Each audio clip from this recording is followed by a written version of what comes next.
Hello, people. Thank you for your patience. Here is the video for the tasks due Friday. So, the agenda is this. I'm going to update you on the action project. I'm sure some of you are still wondering what exactly is going on with that since we're in virtual learning. I'll give you the tasks, I'll overview the tasks that we have to do today. And one of the tasks will depend on knowing what SMART goals are. I'm usually not a total fan of acronyms and for as definitions, but I like this one, so I'm going to explain this one to you.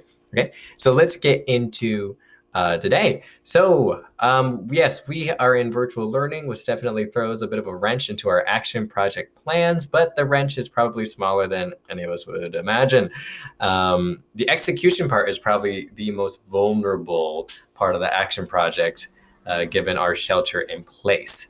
If that continues, then we will simply devote more time to planning and preparation, which I don't think there'll be any complaints about since that's kind of the hardest part, right? What exactly are you going to do, and how much time and resources will you need to prepare the materials necessary to execute that plan? If you don't end up executing this action project this year, maybe I'll have you again next year. Maybe other English teachers will jump on the wagon with me and end their year with action projects too.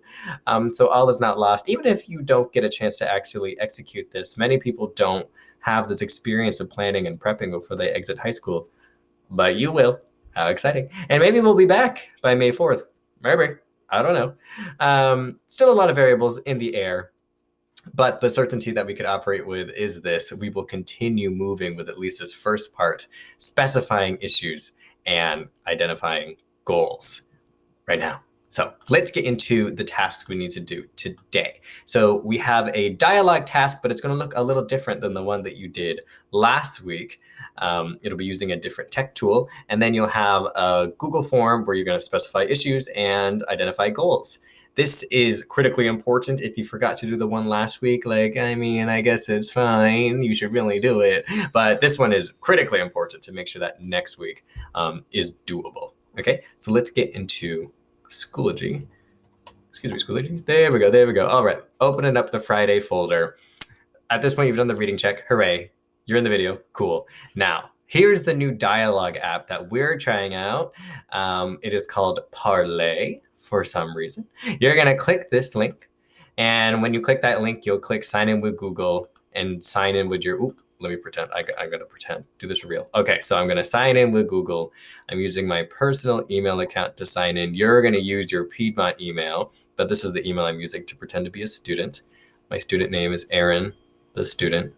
Middle name, the. And then you won't see this. This will look different, okay? So just close this tab. Close this tab. You won't need it anymore because Parlay will open up in Schoology for you. This will also mark green on your complete checklist here. It won't if you open it up in a different tab. So go ahead and click this. Parlay will open up here, and you will be brought to this dialogue. I have a prompt here. You're going to submit a response, and you only have to reply once this time, not twice. Okay? So go ahead and read this prompt for the central question.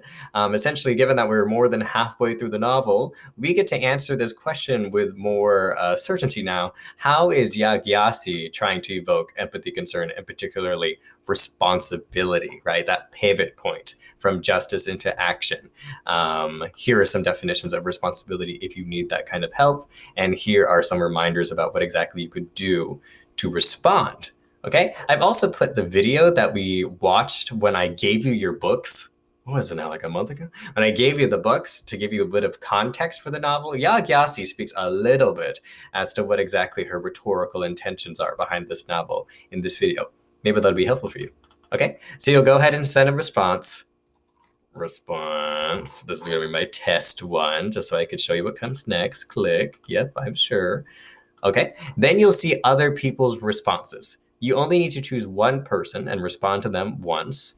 Okay, so you'll click comments. And here I have put some sentence stems / questions to help you say other things than just, I agree. I agree. The sophomores, I teach 77 of you. I think I got about 65 I agrees last week. Yeah, given you responded twice, so like the data isn't entirely correlated, but like that's a lot of people saying the same thing at the start of every single one of their comments. Remember, the point of dialogue is to click. The point of dialogue is to build, complexify, and synthesize ideas. I agree, I disagree are not very helpful statements for accomplishing these dialogic goals. These, on the other hand, are helpful statements. So go ahead and use these word for word if you need to kick off a response. Okay, that is Parley. I hope you like it. One of the cool things about it is that you aren't separated by period anymore. So all of you will be in this one dialogue. So go ahead and read through and try to respond to people who haven't gotten responses yet. Okay, after you do that, let me just start over. After you do that,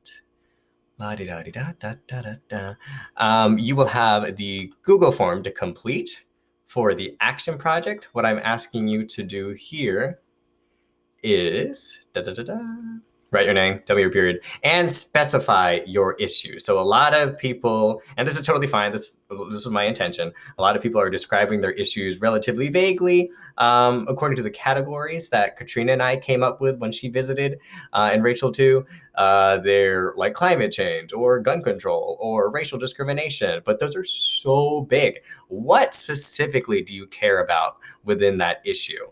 So the example I give is climate change. That's something vague. Something more specific is the improper disposal of wastes, recyclables, and compostables by staff and students at PHS. That's specific. The reason why we want to specify this issue is so that we could specify an action. If the issue is too big and large and lofty, we're going to really struggle figuring out what exactly we want to do about the issue, or even considering what our sphere of influence is in that issue. Okay? And then you'll craft a SMART goal. Let us go back to the slides real quick to explain SMART goals. So here's how you know if your goal is good, if it actually makes sense and is achievable. Essentially, there are these 5 components to a goal that makes it up to snuff. So it needs to be specific, right? We can't do this if your issue isn't specific. So that's why we're stressing the specificity of issue before we start getting to goals. It needs to be measurable. How do you know you accomplished your goal? If it doesn't have a strict form of measure, a concrete form of measure, then you won't know if you achieved your goal. What a waste of time that would be. Alrighty? Make sure you can actually do it. Is it within your sphere of influence as a high schooler in a shelter-in-place situation? Perhaps imaginarily, you could pretend that we aren't in the shelter-in-place situation if we don't get the chance to, if we're staying strictly within a planning framework. Is it relevant to your goal? Is it relevant to your issue? Will actually achieving this goal affect the issue? Those need to be connected. And is it time-based? Can you do this for the sake of our purposes within 2 to 3 weeks? Can you execute the actual action within 2 to 3 weeks? Okay, that's how you know if your goal is SMART. Wink. Now, I give you another example of what exactly a SMART goal could look like following this climate change example. So go ahead and give that a read if you need some extra help with that. Okay, this second part is optional. If you're still deciding between a top issue and some other issue, go ahead and fill out the second part. But otherwise, the only thing I really need to see is that you have one top issue for now. Okay, we're slowly inching ourselves towards committing to an issue so that we could start committing ourselves to a goal, so that we could start committing ourselves to an action. The time is coming up to actually really get the ball rolling on this action project. Okay. This was a slightly longer video than I usually do, but you really only have 2 things to do. It just took a little bit more time to explain since they are, one is a new platform and one has necessary context to understand. You can see each other's responses if you'd like. They'll pop up in this spreadsheet.